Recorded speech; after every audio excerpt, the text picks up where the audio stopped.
মধ্যপ্রাচ্যে যুক্তরাষ্ট্র, ইসরায়েল ও ইরানের মধ্যকার চলমান উত্তেজনা এখন এক নতুন অভূতপূর্ব ও ঝুঁকিপূর্ণ নতুন উচ্চতায় পৌঁছেছে।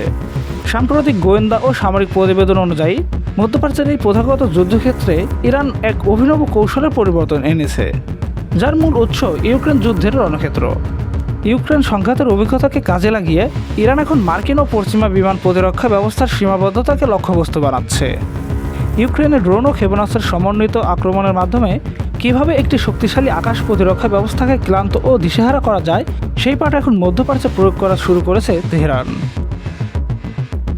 ইরানের নতুন কৌশল একাধিক সস্তা আত্মঘাতী ড্রোন ও ব্যালিস্টিক ক্ষেপণাস্ত্র একযোগে ছুড়ে দিয়ে মার্কিন বিমান প্রতিরক্ষা ব্যবস্থার রাডার ও ইন্টারসেপ্টরগুলোর উপর চরম চাপ তৈরি করা। ইরান শক্তিতে মার্কিন ও ইসরায়েলি সামরিক বাহিনীর চেয়ে পিছিয়ে থাকলেও এই কম খরচে বেশি চাপ সৃষ্টির নীতি বিশ্বশক্তির সমীকরণকে নড়ে চড়ে বসতে বাধ্য করেছে। ইরানের এই রণকৌশলগত পরিবর্তনের ফলে মধ্যপ্রাচ্যের সামরিক ভারসাম্য এখন এক জটিল মোড়ে এসে দাঁড়িয়েছে।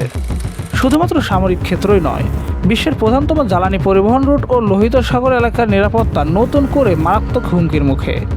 বিশ্ববাসী এখন গভীর সংখ্যার সাথে পর্যবেক্ষণ করছে যুক্তরাষ্ট্র ও তার মিত্ররা কীভাবে ইরানের এই নব্য ইউক্রেনীয় কৌশলকে মোকাবেলা করে। একদিকে ওয়াশিংটনের ডিফেন্স মেকানিজম রিক্যালিব্রেট করার তাগিদ, অন্যদিকে যে কোনো মুহূর্তে একটি পূর্ণাঙ্গ আঞ্চলিক যুদ্ধের আশঙ্কা। সব মিলে মধ্যপ্রাচ্যের ভবিষ্যৎ এখন এক মহা অনিশ্চয়তার মুখোমুখি। এরকমই ভিডিও পেতে আমাদের সাথেই থাকুন এবং সাবস্ক্রাইব করে রাখুন আমাদের ইউটিউব চ্যানেলটি। ধন্যবাদ সবাইকে।